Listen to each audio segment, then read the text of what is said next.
I'm terrified to kick sand around because I might lose my job, I might not be able to get any money, or my grades in school will be bad.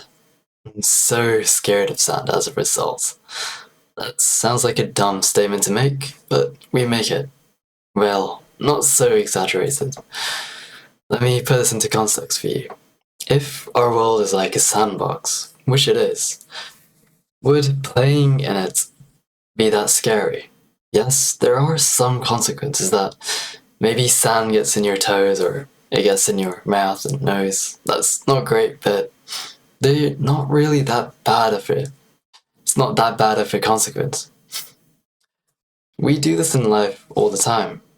If I get bad grades because I tried a new revision technique, or if I lose my job because I started a new business, these are not really true fears. These are perceived risks. It's not to the right scale. We inflate the worry. We inflate the stress because yes, there is a risk always, but we can manage it. It's always within our control. And managing these risks is the main part of being able to live life the way you want to. You need to be happy with taking that risk and failing when it's safe to do so. You don't want to fail when it's too late in the game, but even if you do, it's never game over. It's just that you have to rebuild your castle, your sandcastle from scratch, which can be fun. You'll do it faster. In fact, I remember reading this article about how most people, like millionaires, they're able to lose all of their wealth but quickly regain it.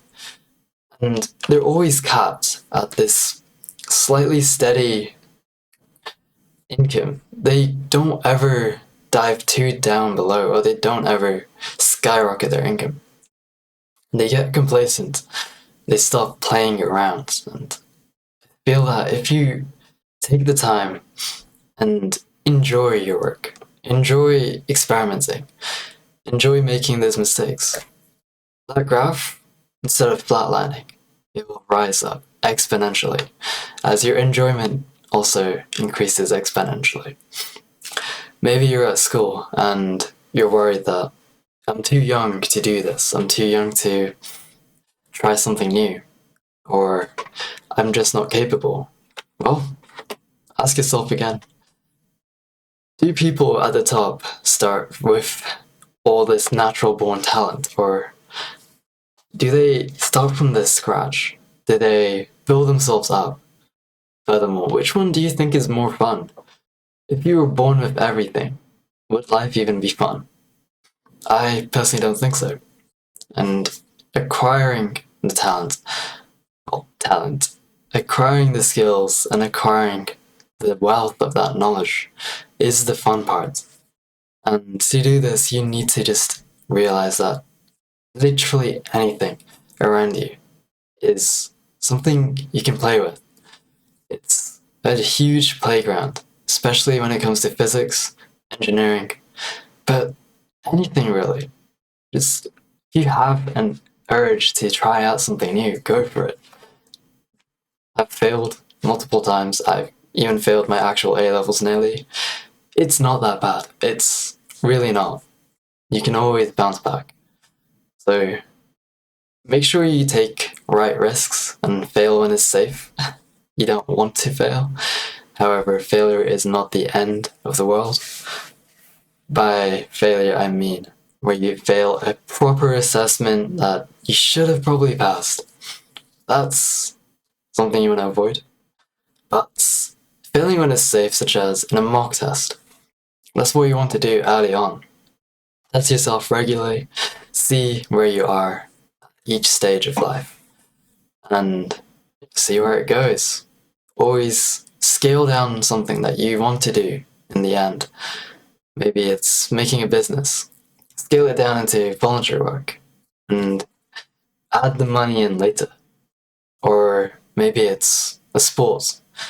If you need to build up your talent, take the time to learn the proper movements, the proper form and technique, and then slowly start building up towards the full, complete picture. Play around with it, see what gets you injured, or is likely to, and see what doesn't. You build up that intuition over time. Of course, listen to people's advice as well. You don't want to do something that's so dangerous that you end up dying. That's a bit different. For example, kayaking, go with an instructor, but always try it. Don't be so scared of it, thinking that, I might lose my life. Yes, that's true. That's if you don't have proper guidance. You can always have control over some aspects of your situation. As I've been kayaking myself for many years, this has just let me leap out of that fear zone, that comfort zone. And the fear zone is really where you actually get that growth, where you make all those insights into what life really is. And you enjoy it a lot more. This video is quite unscripted. I do apologize, but one of my friends just wants to hear about my experience. So I hope you enjoyed it either way. If you did, please let me know and consider subscribing. Thank you.